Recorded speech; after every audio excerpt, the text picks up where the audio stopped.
吸魂技。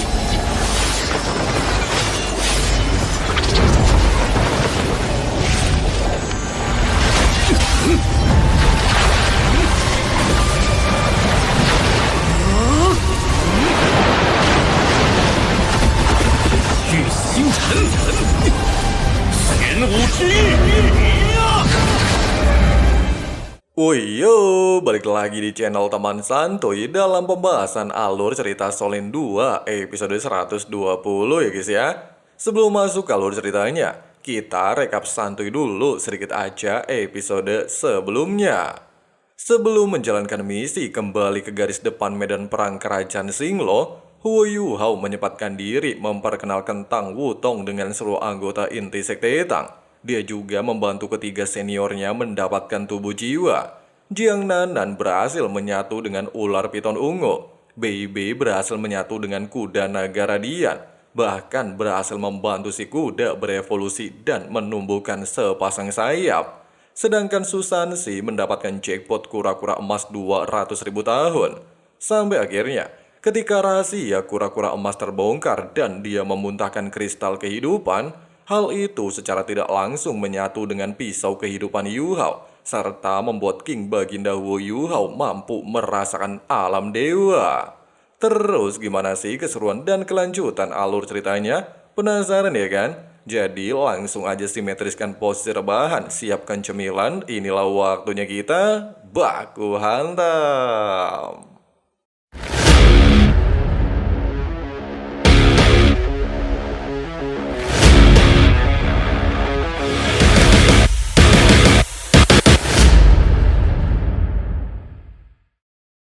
Koneksi Huo Yuhao dengan alam dewa jelas mengejutkan seluruh tubuh jiwanya. Selain menunjukkan sebuah sosok dewa yang sedang menunggu Yuhao dengan tenang di alam dewa, seluruh tubuh jiwa Yuhao yang berada di dalam lautan spiritualnya juga merasakan hal sama. Tapi sayangnya, koneksi tersebut hanya berlangsung sejenak ketika Leontis skala terbalik pemberian Ditian bereaksi dan memutuskan koneksi tersebut. Di saat seluruh tubuh jiwa Yuhao menyadari hal tersebut dan pastilah semuanya berkaitan dengan Ditian, Ditian sendiri terlihat merasa kesal Yuhao sangat cepat mendapatkan panggilan dari alam dewa. Bahkan dikarenakan jiwa Wang Qiu'er yang merupakan takdir hutan Stardo ada di tubuh Yuhao, Ditian tidaklah akan pernah membiarkan Yuhao menjadi dewa.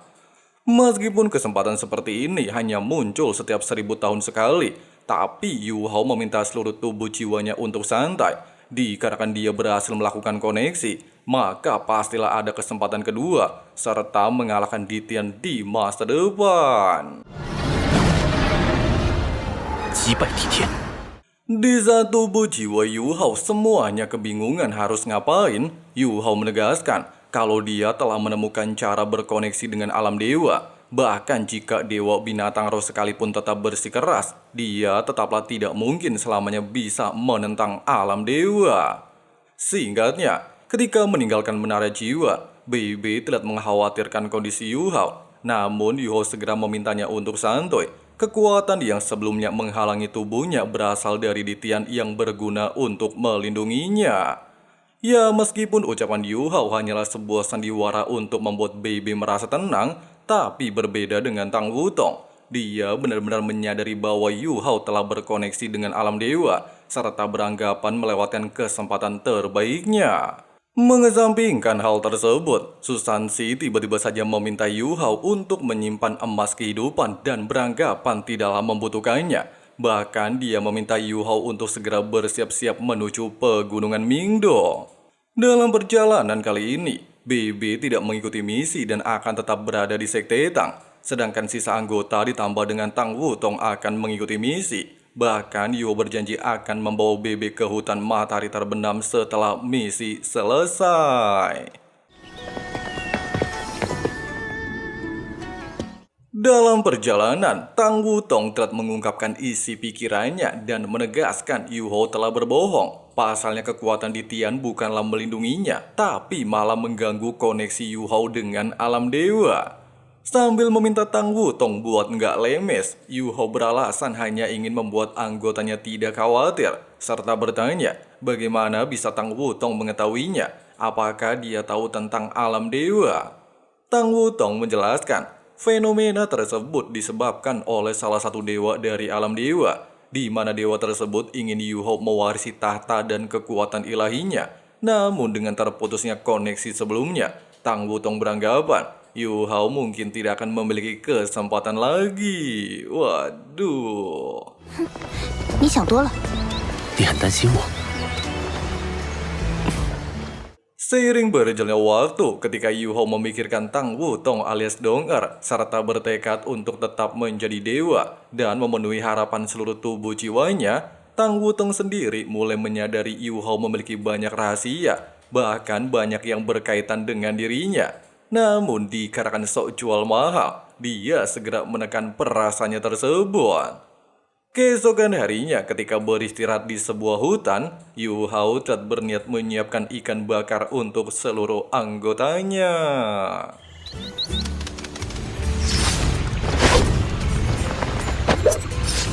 Di saat Tang Wutong merasa Yu Hao sangatlah teliti, Jiang Nanan mengatakan kalau Yu Hao memang ahli bakar ikan. Bahkan dulu perkenalannya dengan Yu Hao juga gara-gara ikan bakar. Sementara Susansi yang bete nunggu justru menantang Ji Juechen baku hantam. Dia juga sengaja ingin membuat suruh orang mengikuti mereka sehingga Tang Wutong bisa berduaan dengan Yu Hao. Bahkan Jiang Nanan yang menyadari hal tersebut langsung meminta Tang Wutong tetap di tempat ini membantu Yu Hao menyalakan api.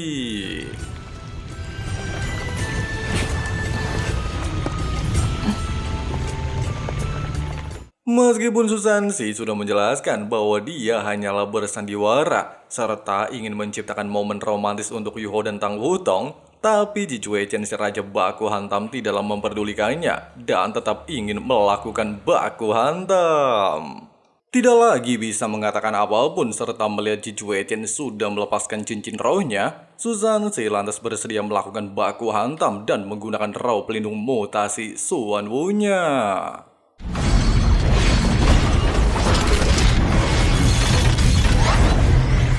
Di awal baku hantam dan tanpa aba-aba, Ji Juechen dengan gila melakukan serangan dan memaksa Susansi melakukan pertarungan jarak dekat dengan pedang penghakiman.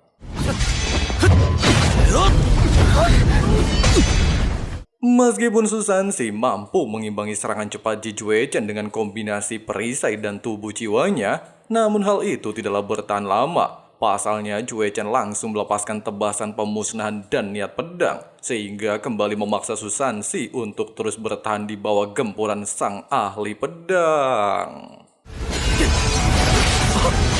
先为我辅佐黑暗。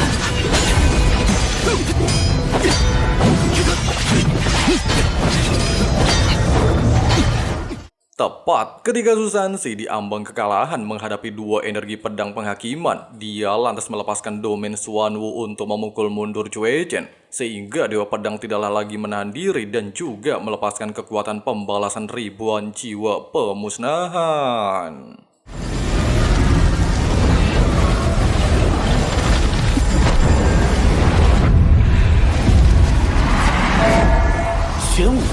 Tidak ingin membuang-buang waktu, baik Susansi dan Ji Juechen kini memasuki pertempuran serius dan sama-sama melepaskan domain masing-masing, serta juga kemampuan ketujuh bentuk sejati raw pelindung untuk menentukan pemenang baku hantam. 第七魂技。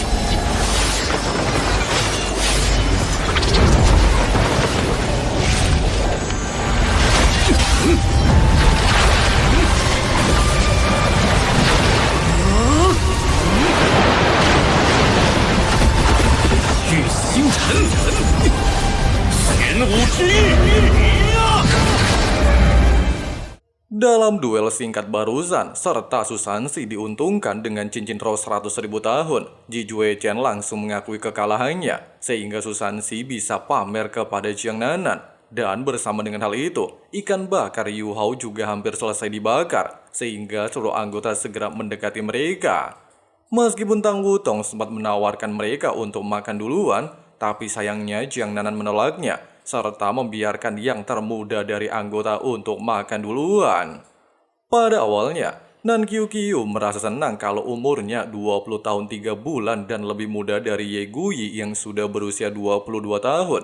Namun dia dikejutkan kalau mendengar Tang Wutong baru berusia 18 tahun. 我18岁。 Dengan adanya fakta barusan, Tang Wutong jelas menjadi orang pertama yang menikmati ikan bakar. Bahkan dia dikejutkan rasanya sangat enak kayak buatan Abang Frank. Sementara Yu Hao menjelaskan kalau dia membakarnya dengan penuh perasaan dan menggunakan kekuatan spiritual, sehingga setiap detail pembakaran sempurna layaknya menempa sebuah formasi alatro. Bukannya menerima hal itu, si kompor Susansi justru beranggapan bahwa ikan bakar Yu Hao sangat berbeda dari sebelumnya, seolah-olah ada rasa cinta di dalam ikan bakar buatannya. Meskipun Yu Hao grogi mendengarkan ejekan duo kompor, tapi dia segera mengesampingkan hal itu dan menjelaskan kalau ibunya yang telah mengajarinya memasak sejak kecil, di mana memang harus memasukkan rasa cinta ketika memasak, sehingga keluarga bisa dipenuhi dengan keharmonisan dan kebahagiaan. 今天这顿烤鱼必须要管饱。难怪这烤鱼这么好吃，我闻到了爱的味道。 Singkat cerita, seluruh anggota akhirnya tiba di perbatasan pegunungan Mingdo dan tiba di kamp Harimau Putih. Kemudian mereka segera menunjukkan surat perintah dari akademi untuk membantu pasukan kerajaan Xinglo. Menyadari sosok pemimpin adalah Wo Yu Hao yang mendirikan Menara Jiwa, seluruh pasukan lantas melaporkan masalah tersebut kepada Dai Hao. Di tempat ini, Dai Waheng lantas memperkenalkan Yu Hao kepada Dai Hao. Dia merupakan pendiri Pagoda Roh dan jenius termuda Akademi Shrek, bahkan merupakan anggota termuda Pavilion Dewa Laut. Sementara Dai Luoli jelas merasa terkejut mengetahui kakaknya ternyata benar-benar berasal dari Akademi Shrek dan memiliki status luar biasa edon. Di saat Dai Hao juga memuji Yu Hao dan mengingat pernah melihatnya dalam kompetisi elit sebelumnya, Yu Hao sempat merendahkan dirinya dan bukan pendiri sebenarnya dari Pagoda Jiwa. Namun bagi Jiu Jiu, Yu Hao tetaplah pendiri Pagoda Jiwa karena telah menemukan tubuh jiwa. Bahkan Pagoda Jiwa saat ini telah menjadi tempat sakral bagi seluruh Masro di benua Doulo. Mengesampingkan hal itu dan udah bosan dipuji-puji, Yu Hao lantas menunjukkan surat perintah dari Elder Suan untuk Dai Hao. Sementara Jiu Jiu langsung menegaskan kalau kerajaan Ryu sedang menargetkan kerajaan Tianhun. Di saat kerajaan Doling mengirim bantuan, kerajaan Xinglo sendiri sudah berupaya melakukan serangan terhadap kamp kerajaan Ryu, sehingga bisa mengurangi tekanan terhadap kerajaan Tianhun. Namun sayangnya upayanya justru menimbulkan kerugian besar.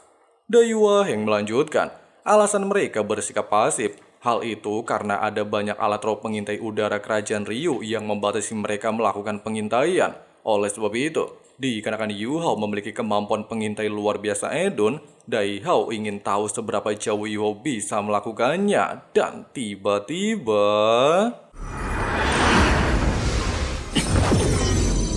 Di saat seluruh orang terkejut, Dai Hao justru merasakan kalau kekuatan spiritual Yu Hao sangat mirip dengan sosok misterius yang selama ini menyelamatkannya. Bahkan Yu Hao juga bertipe spiritual. Tapi Yu Hao tidaklah memperdulikannya dan segera menjelaskan situasi medan perang. Bahkan dia memiliki cara untuk menembus blokade dan mengetahui alat roh pengintai udara hanya berjarak 5.000 meter. Sehingga asalkan bisa terbang melebihinya, Yu Hao sangat yakin bisa langsung menuju puncak Gunung Mingdo. 深入明斗山脉进行侦测。 Nah guys, seperti itulah pembahasan alur cerita Solen 2 episode 120-nya. Waduh, gimana guys? Mirip banget ya kan sama spoiler yang udah sering Mimin buatkan. Dimana akhirnya King Hu Yu Hao balik lagi ke wilayah kerajaan Xinglo untuk membantu Dai Hao melakukan pengintaian, bahkan menyelidiki alat roh dewa kematian di puncak Gunung Mingdo.